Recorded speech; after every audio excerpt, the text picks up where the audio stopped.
Hello guys, welcome to the Mungai Eve Show, and of course, to the number one online TV show. And guys, today I'm having an amazing. She's an artist and she's also a stylist. Yani, she's everything. Guys, she's also a model. She's everything good. So, guys, we're gonna be having a conversation with Melina Gold. I know it's not the first time that you're seeing her face. We've seen her so many times on different occasions online. Says yeye ni msanii. Hadi I'm like, hey, wait a minute. Anyway, Melina, welcome to the show. Ko Thank vipi? you, darling. Nice to see you. Nice to see you. Been It's a been a while. minute. Hey, it's been a minute. Nimekumiss lakini, how are you? I'm very fine. Nimekumiss pia. You know, I'm like, this girl transitioned to, I just used to know you as a stylist when we got to know each other. Yeah. Actually, it was that time that you used to style Eric. But right now, you're a whole artist. Like, you're changing the game. You're dressing like an artist. Yeah. Ilifika mahali ukamwacha nifunze hawa wasanii vile hii game Wanaelewa inafaa. ikabidi niende niwaonyeshe example. Yeah. Anyway, to somebody who is watching you for the very first time, maybe you can introduce yourself. So my name is Melina Gold. I'm a singer, songwriter, celebrity, fashion designer, and stylist. Yeah. Wow. So you're both a designer and a stylist. Yeah. Because I understand there's a difference, right? Yeah, there's a difference. What is the difference between a designer and a stylist? So for me as a designer, basically I do the sketching. I come up with the concept, the sketching, the whole thing. I do the like production, creating the outfit. Then now once the outfit is ready, mostly the stylist would go and now bring the look into life. They'll take this piece and this piece and this jewelry and this glove and like just to bring the whole look into life. But now there's a process behind the scene to bring this outfit to life and then now styling it to bring the look to life. So I can do both, but majorly I like doing the design work. So because as a designer I can work with different stylists. Yes. So also they could use my pieces to, yeah, so for me, I'm more flexible in either way. Yeah. Okay, when you got into the industry, I remember you were focusing on celebrity designer and styling. And there was this time that you were so much into Eric. You were working with Eric, actually. That's when most of us got to know you. Yeah. So I'd like to understand your journey being a designer and a stylist and now transitioning to a musician. So designing, I started actually when I just cleared campus. Because nilikuwa najua sitaki kuandikwa kazi. Employment was just not for me. So I had to figure out what can I do to, bring me an income na ni kitu yenye ni natural. So for me, fashion was the most natural thing. That's how I got into styling. Notiflow was actually the first celebrity I styled ever. And then with that, nika grow pole pole. Eric was in Daystar, I was also in Daystar. So even though to get link up with him, he was looking for something extraordinary, And he saw my style and he was like, yo, I think you're the person I need to work with. So from Apple, I could build my journey. I got more publicity, of course, through Eric. And yeah, I think it's been easy to go international. Hey, sawa. Before you get to being international, before you worked with Eric, were you like specific, you know what, I'm getting into this industry and I want just to style celebrities, or you were styling other individuals as well? No, I mean, I knew my vision or my mission was celebrities because I knew there's like a loophole over there. I saw celebrities, but I didn't see the celebrities I had in mind. Yes. They didn't look like, the stars that... Like, it's quite unfortunate when you meet Kenyan celebrities. Sometimes you might not even notice. You're even dressed better than them, So I was like, I think these people need more style, more... spice and all that. So that's when I decided to come up with my brand, Melina Gold. And my style is all out. It's bold, it's outstanding. And yeah. Okay, before we get into style and celebrities in our country not investing so much into how they dress. Guys, look at me. Today I'm dressed by Melina Gold. Yeah, I feel amazing. And also she has given us this space to shoot our today's episode. So a big shout out to Melina Gold store. Check them on Instagram, follow them. Come on, nataka kukaa hivi. So you guys always ask where I get my amazing outfits. Now you know where to get anything that you want. Maybe umeenda hapo Instagram uko na kitu fiti. The good thing about Melina, she can customize whatever you want. Atakutengenezea. Anyway, let's get into our fashion industry. it's quite unfortunate, I know. I'm also not 100%, but me personally, I feel I've tried. From where I've come from, I've really transitioned. You really have. Yes, You and I invest. have. I invest in how I dress, what I dress. You do. So let's get into our celebrities. There was a time we even bashed them, and it was like, oh, Kenyan celebrities, artists, anyone in our industry, in the entertainment industry, they're not representing us in these events, red carpets, they're not even dressing to the occasions and everything. Let's talk about that. I think it's a big issue, whether we like it or not. But for you, they should even follow your example. Babe, you've really invested. I see you even shipping stuff. You work hand in hand with your stylist. Your style has grown. Like, unaona, so wewe unapeleka industry yetu from one level to another. No one is perfect, but we have to kushikana mikono, we put our industry to the next level. But now, guys, it's either waende washone hizi gowns kubwa kubwa, you know, and that's not just basically styling. Everyone has their own personal style. So I feel like people should just invest more in styling. Styling si ati kwenda tu kwa fundi unaenda Pinterest unamuonesha tu kiungulio na mahali Nigeria. I feel it's also understanding your style, understanding your body, because there's something that I would dress and somebody else would dress and would be like, ay, apana. So I feel like styling comes with how you look like, your body. You understand your body, you understand what you like. Si lazima kila mtu akuwe na gown kusema ukweli. Yeah, that's true. That's true. Okay, do you think maybe it's lack of knowledge, lack of stylist, lack of finances, ama shida inakuanga ni wapi pengine? Because you've interacted with artists. For now, I'd say it's just ignorance, honestly. Ignorance? Because for now, I feel like there's so many stylists who've come up, you know, where price ranges are different, you know. So I think if you're really, you know, if you're an artist, you're the product. So you have to invest in yourself. So kama unajua unafaa kuenda show, unafaa kuonekana mahali kwa kamera, then you need to look good. So you need to spare some percentage from your income to pay a stylist, you know, to cater for your image. So I believe kama uvai vizuri, it's just you being ignorant, honestly. Yeah, and also I think people don't take it as it's an investment. How you look, your body, your outfits, it's totally an investment. You have to reinvest from buying the outfits, paying a designer, a stylist, ensuring that hujarudia hiyo nguo. Like it's a whole thing. It's a whole thing. So I think hata mimi na feel kama ni ignorance, imagine. It's just ignorance, wallahi. Because babe, if you are the product, then that means everything should be about you. Your hair, your nails, your shoes, your everything, because it's you. Wacha kukula pesa ya kampuni. Wewe ndo kampuni. Exactly. Okay, what are some of the challenges that you faced working with stylists? I mean, with celebrities. I remember when so many people got to know you when you had issues with Eric. There were some payments that were not made, blah, blah, blah. Let's talk about celebrities and not loving to pay for stuffs.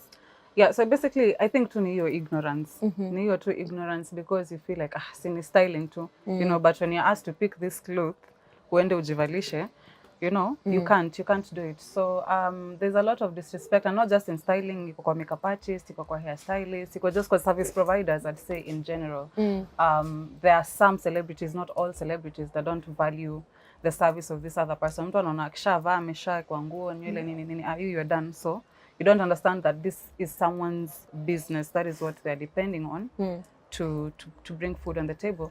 So of course it brings inafanya industry yetu in a lag. You know, unaona there's celebrities there, but the people behind the celebrity, the hair, the makeup, you know, maybe they are still suffering. So the industry can't grow like that. But stylist wako akiwa sawa, hair stylist wako wako sawa, nyi wote mko sawa. I mean, the industry kuna balance flying.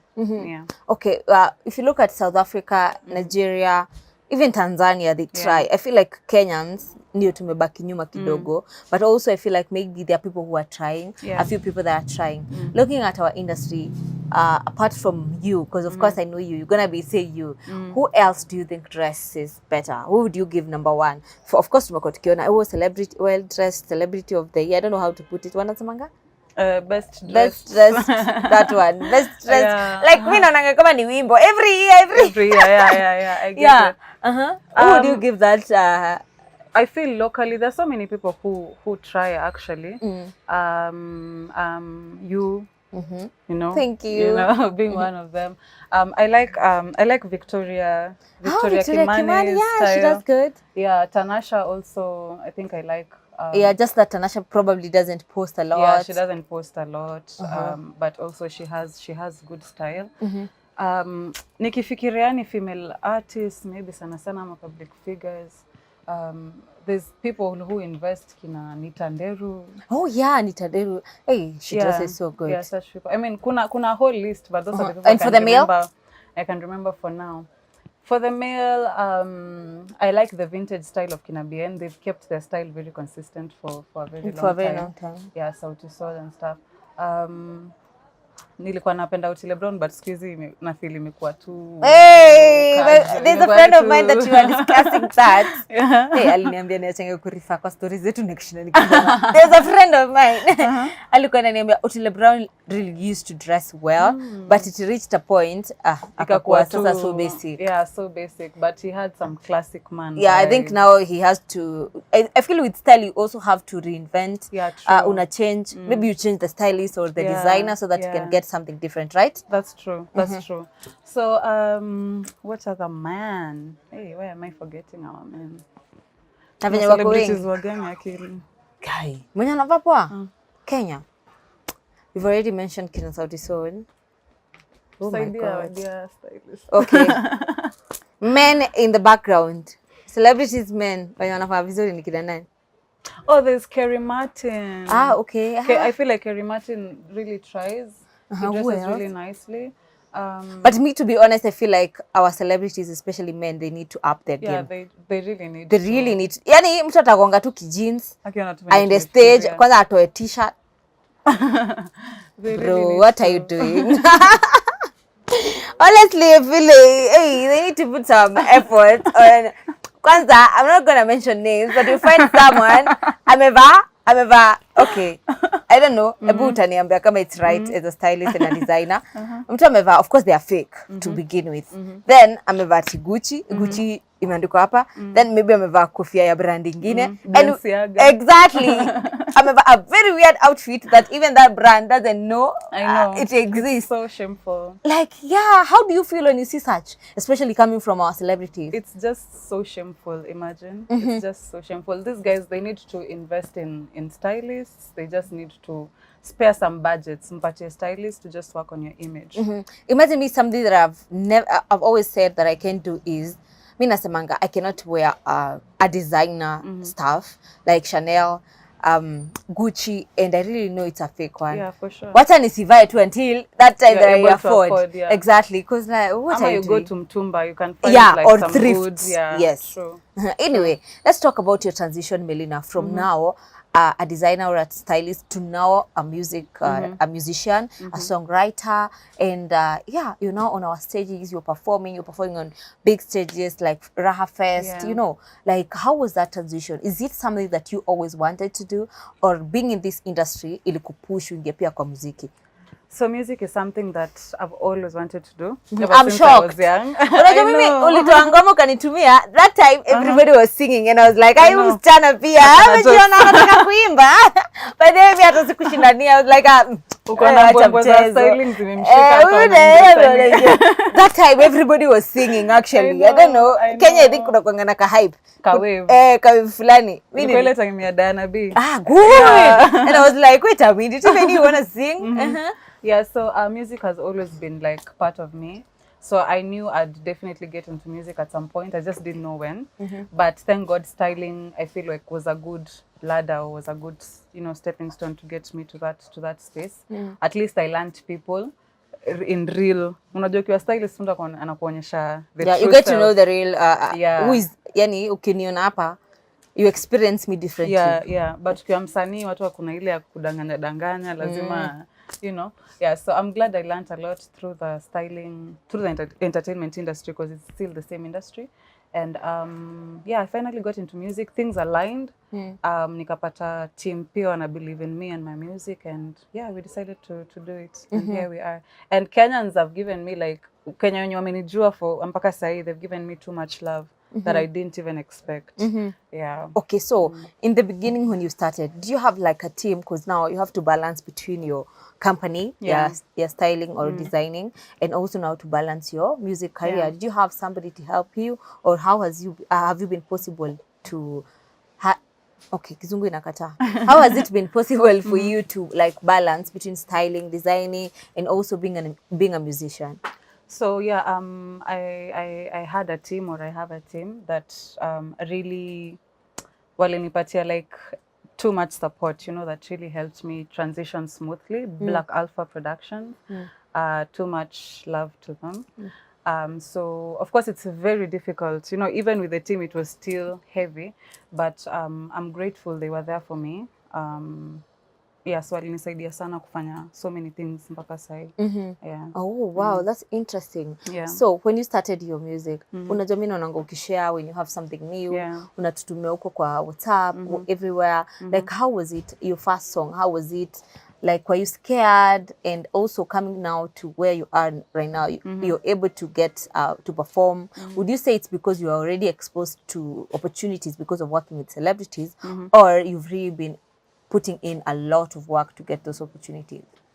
So I think at first, kuna tu ile idea mtu anakuanga nayo about being an artist. You think it's just glitz and glam and yeah, but when you actually but when you actually get to that space, you feel so vulnerable, and I feel like it's not just being an artist, even just a public figure in general. Being a public figure, it's work. It's too much. Leave alone the work that now we are doing, being a public figure, especially in Kenya. It's too much work. Yeah, venye calligraph alisema ni kujitolea, ni gharama, my friend. Yeah, so just putting yourself in that space where anyone can say whatever they want to say about you, about how you look, about how you sound, about anything tu mtu atajifikiria kusema anaweza sema. So without understanding, you know, you're also a human being, you're also trying. So kuna vitu kama hizo, but then you overcome those things. When nilitoa ngoma ya kwanza ikatoka nikazoea, so sahi I'm like. What are some of the critics that you got? Kuna hiyo at first people thought like I'm just joking. Yes. I mean, by the way, I'm really sorry about that. Sorry. Yeah. I'm really sorry about that, by the way. Yeah, kuna hiyo of course, but which I expected though. But you know, of course, you also have to prove yourself, and that is by being consistent, releasing more music until you upate pia your fan base, people who will understand your music, people who love your music. And also I know there are people who love me as a designer, kuna wenye watanipenda as an artist. True. You know, so yeah. You get to understand that. Kuna mtu hata uwahi mconvince aje wewe ni musician, yeye anakupenda tu kama stylist. Yeah. Wow. So right now you're doing songs. You've done songs with amazing people that you have. I've seen a song you released recently with Godi Tena. He's a great artist. Amesimamia pale, ameshikilia Abanton vizuri sana. And you've done music with him. He's such a big thing right now, and you are able to secure a collab with him. I'd like to know, how was it working together, and how would you describe that project? So Godi Tena actually wanted to put a verse on City Girl, on my song City Girl, but at that time we were not ready to do collaborations and all that and remixes. So tukasema, why not work on a new project? So we met at like a boss just right next door. Tukafanya hiyo project, handle it. It was so much fun. Mpaka tukashoot the visualizer same day we recorded the song. And yeah, immediately tukai-release, and the reception has been really amazing. Wow. Yeah. Now let's talk about how you dress. We can't call you a designer, an artist, and ignore the way you dress. You have your own style. You know me, I understand people's style. Yeah. That's why I think Kenyans by they don't understand people's styles. That's why mtu atakuja kuambia, mbona wewe huwezi vaa kama, mbona huwezi vaa kama nani? Exactly. I feel like we all have different styles. If I look at you, I would compare you with Arasta or Kidogo of Tyler, because wewe ni mtu mwenye you love exposing your body, unavanga ututungu tudogo msichana guy. Ameva mimi mnasemanga na vango ndogo, literally she's wearing a handkerchief. So what inspires your style and your way of dressing, and what is your take on sisi watu tunapenda nguo ndogo, tunapiga nguo vita, and we are associated to being how do I call it in a good way? Wanaisema tutaiitaje na jina mzuri? You guys are getting it. Yeah, and I'm like, wait a minute, what are you talking about? It's just a style. Yeah. Yeah, so like can you define your style and tell me what you think about people associating us, people that allow exposing our bodies with being sexual workers or stuff? Yeah. So for me, I feel like my style is freedom. You know, so that means I'm free to wear whatever it is I want to wear. Yeah, like when I wake up in the morning and I feel like this is what I want to wear, that's what I'm going to wear. And I have a beautiful body. Actually, I was getting there. I feel like we get bashed, but we wear the way we wear because we have also the bodies to wear the way we. Exactly. Why are we covering good so things? why do we need to cover it? Like, I mean, God took his time. God took his sweet time just to create us like this. Yeah. So I mean, as long as you've covered the necessary parts, which are, that's why they're called private parts. So you just cover the private parts. I mean, the rest is public. And another thing, what did I want to say? I don't know, I saw your point. Yeah, so for me, I feel like, and we are public figures, you know, that's why we are in a space to dress like this, because au kiwaambia wavae hivi, they cannot be able to wear like this, you know. So we have the freedom to wear, as public figures, to wear whatever we want, to entertain, you know, we are entertainers. After, when I'm not at work, you'll probably not find me necessarily wearing like this. So we are entertainers, our work is to entertain. So when I'm needed to get to work, I dress to Basically, the occasion. basically that's what I wanted to say. Yes. Waiter anavaa ile apron. So for me, when it's time to become an artist, I become an artist, and in my head, this is what I want to look like. Yeah. Wow, what about the second question? Being sisi watu tunapenda kuexpose mwili, being associated with whatever we've mentioned. I think those are people who are just maybe insecure about themselves, because at the end of the day, they'll still come to watch us. We are working, like right now, as they're, you know, hey, Monday morning talking about me. Like we're here, we're seated here, we're making money, you know, we are working. Of course, we are not selling ourselves. So I mean, such things ni vitu za kawaida. People always just have to talk. As long as you know you're not doing that. Plus, even if you're doing it, it's still an occupation. So I feel like people let people just wear the way they want. Watu wavae tu venye wanataka. Now let's talk about Ira Star. Would we say you're really trying to copy her style? Kuna watu wana commenting wanasema wewe ni Ira Star, wa Kenya, you know, such comments. Do you think you have a similarity when it comes to how you guys dress? Maybe there might be a similarity, because I mean, fashion is broad. Very. Yeah, you know, na hizi vitu to saizi we wear with trends. Saizi style tunavaa saizi ni style zilivaliwa Kitambo zimeanza kujirudia. Zimeanza kujirudia. So it's just how do you explore yourself? What do you come up with? Of course, kuna watu wenye Eve anaongeanga hivi, mwingine pia anaongeanga kama Eve. Kuna people definitely have similarities. We are millions of us. So ni venye tu maybe wajazoea kukuwa na maaira huku Kenya, huku locally, but they need to start embracing us. They need to get used to this. Yes. And what do you think about Aya? What do you think about her music and also her style? I think she's dope. I like her style. I like her confidence. I like how bold she is. She's inspiring us, you know. So yeah, tuko nyuma yake. Kwa hivyo utakubali wakuita Ira Star on a low budget? What? Wanita tu Melina Gold. Wow. By the way, unajua nimekujua kama Melina Gold from way back. I didn't even realize I should ask you why Melina Gold, by the way.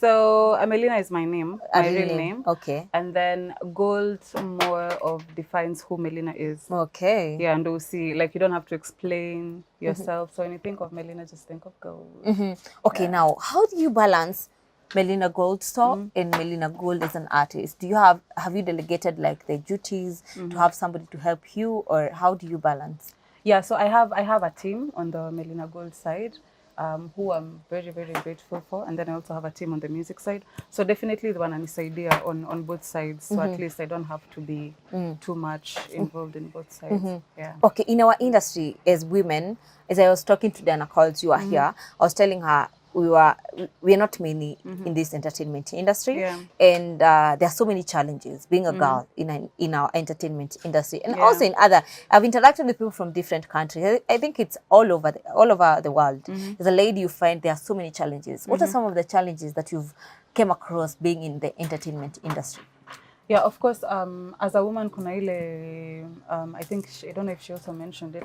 Kuna ile enye you're looking good, you know, everyone would want to approach you in a sexual way, you know. Yeah, I think that's They the look biggest over, challenge. that's the biggest challenge. They look over your potential, your talent, they just want to. Yeah, so I mean inafungia vitu mob, and that's why maybe most people never get to penetrate your part because they don't maybe have a tough team behind them, or Or rather, or maybe others, they end up sleeping their way to the top. yeah, true. Some get pregnant. As in vitu tu fanyika mob unapata, so not so many female get there, not unless you're really aggressive and you know how to push your way through. That's when you mostly manage to maintain. Yeah. What are some of the challenges that you yourself you came across? Also, I mean, that is one of them. I think that is everywhere. Everywhere, yeah. Basically handle both things at the same time. Kuna ile pia you know, it's a tough industry. So just tough. maintaining your way through, having people to believe in you, keeping it consistent and relevant, si kazi rahisi. So just maintaining all that and having to deal with everyone is si kazi rahisi.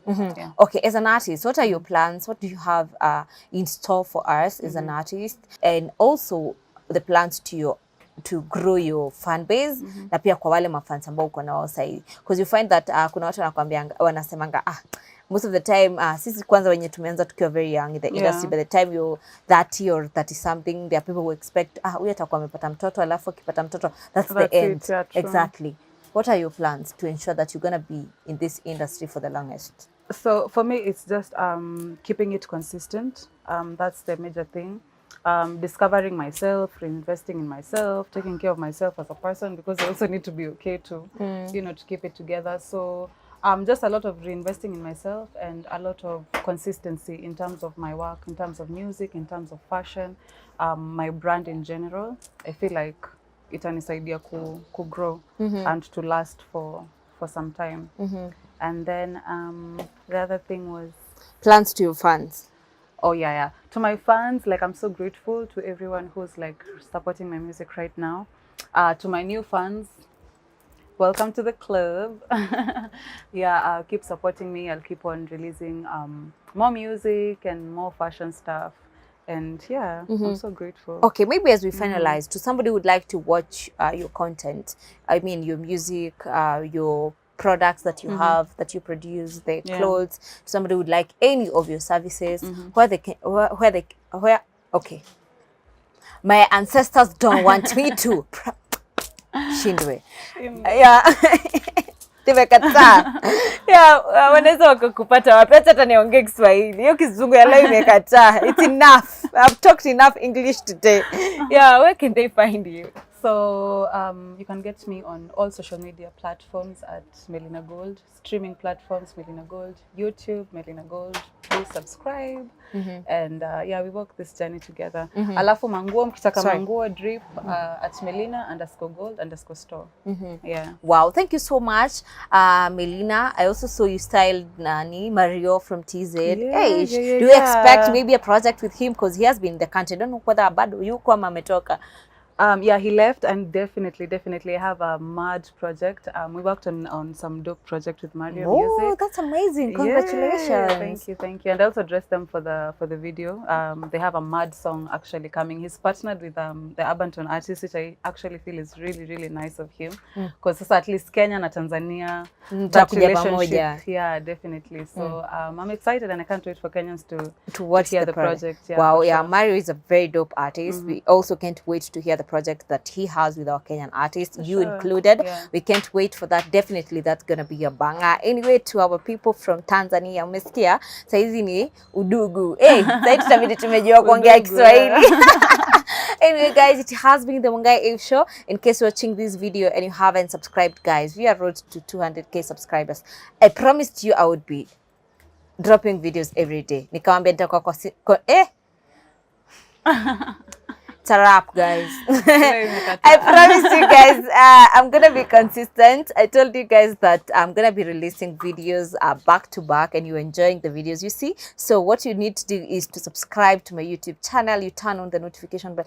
Guys, we are almost 800k followers on Instagram, almost 300k on TikTok, almost 200k on Facebook, and we are struggling to get 200k subscribers, guys.